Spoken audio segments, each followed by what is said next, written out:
ka truck di karga ang nadisgrasya samtang nagtunga sa barangay Maghaway sa Dakbayan sa Talisay. Gawas sa duha ka mga sakyanan nga nadasmag, duha ka mga bata ang naligsan, diin usa ang namatay. Ani ang detalye sa report ni Femery Dumabo. Patay nga nadangat sa tambalanan ang 5 anyos nga si Sofia Banyas, human madasmagi sa nagparada ra unta nga multicab.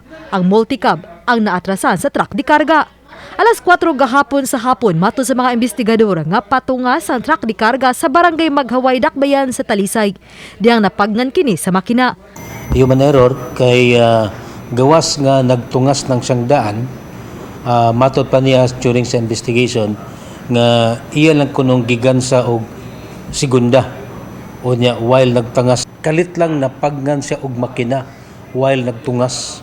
So posible nga wa makakaya ang iyang makina sa pagtungas. Gisuwayan pa paglikay sa truck driver nga dili matrasan ang mga bata nga galakaw nga padungnang mopauligikan sa ilang klase.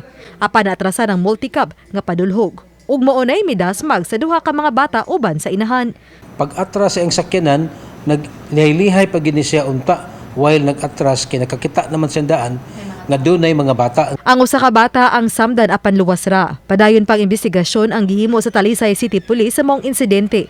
Din lakip sa naguba ang naatrasan usab nga motorsiklo. Ang pinakabisi ka na, i-check gina nila sige ang ilang sakyanan o mo kagar mo ka na ba, mo kagar na ba ang brake, o sakto ba sa tubig, sakto ba may gasolina ba, tanan. Ila na dapat buhaton. At the same time, ang mga tao nato, ang mga sa community nato, magkuan sad.